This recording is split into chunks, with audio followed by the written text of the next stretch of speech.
wujud patunggilan kita kalian Gusti Allah lan ugi minangka wujud patunggilan kita kalian sesami. Puji asmanipun Gusti, berkah saking Gusti ugi kita tampi lumantar sabdanipun Gusti. Lan enjang menika kula lan panjenengan badhe katuntun dening irah-irahan Tritunggal tan pinates. Utawi wonten basa Indonesia temanipun inggih menika Trinitas tak terbatas.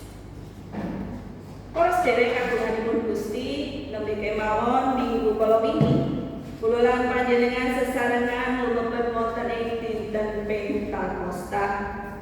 Kula lan panjenengan sami sesarengan ngraosaken lan ugi sesarengan mengti kados pundi Sang Roh Suci dumawah wonten ing para rasul lan ugi kados pundi saklajengipun Sang Roh Suci dadosaken para rasul menika nglampahi ewa-ewahan gesang. Menawi sakderengipun para rasul wonten ing raos Adrih, sakderengipun para rasul wonten ing raos Mangu-mangu lan ugi raos Kuwatir. Karana nampi Sang Roh Suci, para rasul salajengipun nglampahi ewa-ewahan gesang. Dados seksi kamulyanipun Gusti ingkang sembodo, boten malih wonten ing raos Adrih, boten malih ing raos Kuwatir, lan ugi boten malih ing raos Mangu-mangu. Salajengipun mbok menawi wonten pitakenan tumrap kula lan panjenengan. Lah menawi Sang Roh Suci menika sampun dipun curahaken kagem sedaya tiyang-tiyang pitados, lajeng sakmangke wonten pundi Sang Roh Suci menika badhe mbekta kula lan panjenengan minangka tiyang-tiyang pitados. Para sedherek kagunganipun Gusti, minggu menika ingkang ugi dipun sebat Minggu Tritunggal Maha Kudus, nyatanipun boten namung winates bab urutan saking kalender liturgi inggih menika minggu saksampunipun dinten Pentakosta. Ananging ugi minggu menika badhe mberek kula lan panjenengan supados langkung mangertos bilih Sang Roh Suci ingkang dipun utus dening Gusti Allah wonten ing alam donya menika gadhahi ayang saking Gusti supados tansah nuntun gesang kula lan panjenengan inggih minangka tiyang-tiyang pitados wangsul wonten ing misteri bab hakikatipun Allah ingkang temtunipun boten gampil dipun candhak ngangge pikiranipun menungso. Awit Gusti piyambak ingkang nelakaken bilih panjenenganipun menika dados tunggal. Inggih menika Sang Rama, Sang Putra lan Sang Roh Suci. Menika setunggaling tetunggilan ingkang wetah inggih menika hakikat saking Gusti Allah piyambak. Allah Sang Rama, Allah Sang Putra lan ugi Allah Sang Roh Suci menika gegayutan anggenipun paring katresnan dumateng kita tiyang-tiyang pitados. Lan menawi enjang menika kula lan panjenengan katuntun dening tema Tritunggal tan pinates, sumangga kita sami sesarengan ningali bab kados pundi Allah ingkang Maha Asih menika tansah nyarengi gesangipun tiyang pitados ingkang wonten kawinatesan. Tema Tritunggal tan pinates menika badhe mberek kula lan panjenengan langkung mangertos bilih Gusti Allah ingkang tan winates menika kersa rawuh lan nyarengi sacara pribadi wonten ing prastawa penciptaan, prastawa panebusan lan ugi Allah ingkang tansah kersa nyarengi gesangipun tiyang pitados sadangunipun gesang wonten ing alam donya menika. Para sedherek kagunganipun Gusti, nyatanipun minggu menika lumantar tema Tritunggal tan winates lan dipun landhesi kalian maosan-maosan ingkang sampun kita waos sesarengan enjang menika.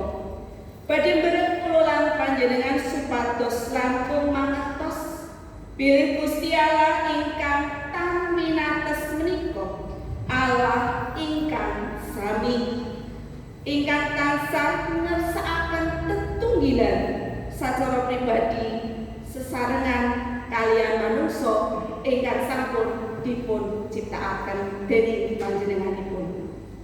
Menawi kita rasasaken lan kita tingali bab misteri Trinitas, nyatanipun boten namung bab teologi ingkang kadang angel-angelipun kita mangertos.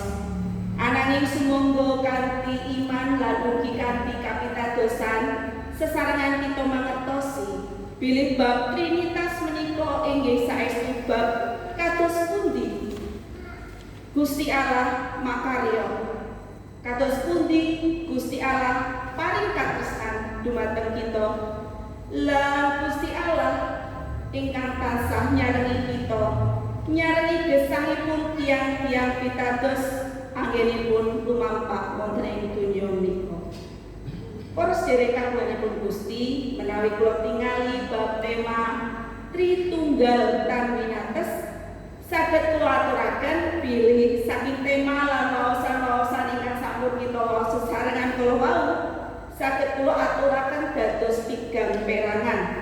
Inggih menika perangan ingkang sepisan bab keagungan saking Sang Pencipta lan ugi kados pundi raketipun sesambungan saking Allah kalian manungsa ingkang sampun dipun ciptakaken. Lah bab menika saged kita tingali saking waosan setunggal inggih menika saking Purwaning dumadi setunggal ayat setunggal dumugi Purwaning dumadi kalih ayat sekawan A lan ugi saking Jabur Mazmur 8 minangka mazmur tanggapan kagem kula lan panjenengan enjang menika. Wonten ing cariyos penciptaan kula lan panjenengan saged ningali bilih Allah ingkang maha kuwasa menika nitahaken jagat raya menika saking bab ingkang dereng wonten. Dipun sebat wonten maosan setunggal. Rohipun Allah melayang-layang wonten inggilipun toya lan menika nedahaken bilih Gusti Allah menika aktif lan salajengipun wonten ing Jabur 8 negesaken bilih Gusti Allah ingkang maha agung menika ingkang nyipta jagat raya dalan saesinipun menika justru tansah emut lan migatosaken menungso ingkang saestu alit wonten ngarsanipun Gusti Allah. Bab menika badhe paring piwucap dumateng kula lan panjenengan bilih Tritunggal tan winates menika boten tegesipun nebihaken diri. Ananging dipun sebat Tritunggal tan winates menika memahkotai manungsa lumantar kamulyan lan ugi maringi ayahan dumateng manungsa kagem jagi menapa ingkang sampun dipun ciptakaken dening Gusti Allah. Perangan kaping kalih inggih menika bab tetunggilan katresnan ingkang sampurna ingkang dados teladaning gesang. Lah bab menika saged kita tingali saking waosan kalih saking kalih Korinta 13 ayat 11 dumugi 13. Kula lan panjenengan saged ningali bilih ayat menika kalawau dipun tutup kalian berkat Tritunggal. Berkat Tritunggal ingkang asring kita pirengaken, berkat Tritunggal ingkang asring kita tampi.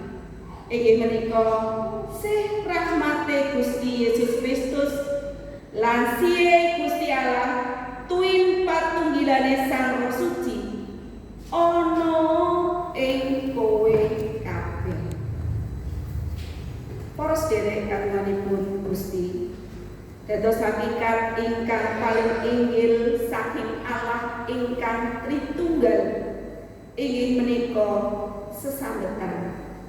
Inggih menika relasi utawi hubungan lan ugi patunggilan utawi persekutuan.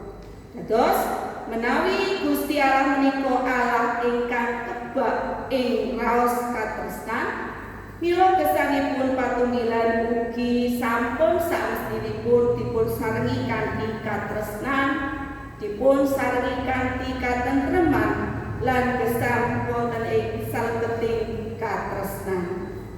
Kula lan panjenengan dipun utus supados sami nglairaken patunggilan Tritunggal inggih menika wonten ing gesang kita saben dinten. Salajengipun perangan ingkang kaping 3 inggih bab mandat misi saking Allah ingkang agung. Para sedherek kagunganipun Gusti, saking waosan Injil Matius 18 ayat 16 dumugi 20 ingkang asring dipun sebat amanat agung, Gusti Yesus negesaken bilih Gusti Yesus menika sampun kaparingan sakabehing panguwasa ing swarga lan ugi wonten ing bumi. Lan bab menika dados landesan anggenipun Gusti Yesus ngutus tiang-tiang pitados kalebet kula lan panjenengan supados padha lunga sakabehing bangsa padha dadekna siswaku lan padha baptisen ing asmane Sang Rama, Sang Putra lan Sang Roh Suci. Para sedherek, menawi kita sampun mangertos bab Tritunggal tan winates, sumangga kita boten namung mangertos namung ugemi kagem diri kita piyambak.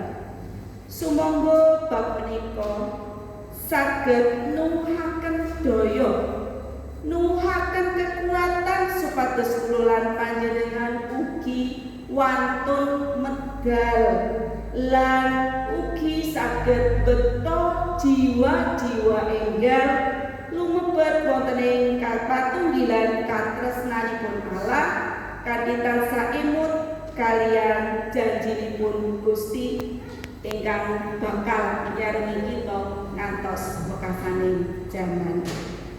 Para sedherek kagunganipun Gusti, Tritunggal tan winates menika Allah ingkang nyipta kula lan panjenengan. Mila dipun sebat Allah Sang Rama. Tritunggal tan winates menika Allah ingkang sampun nebus kula lan panjenengan. Mila dipun sebat Allah Sang Putra. Lan Tritunggal tan winates menika Allah ingkang tansah nyarengi lan maringi kula lan panjenengan kasagedan. Mila dipun sebat Allah Sang Roh Suci. Lan bab menika sumangga kita tanggapi bab misteri kasih yang tak terbatas menika kanthi cara tansah ngluhuraken asmanipun Gusti wonten ing salumahing bumi. Kados dene kalau sampun kita waos sesarengan wonten ing Jabur 8 minangka Mazmur tanggapan ing jam menika.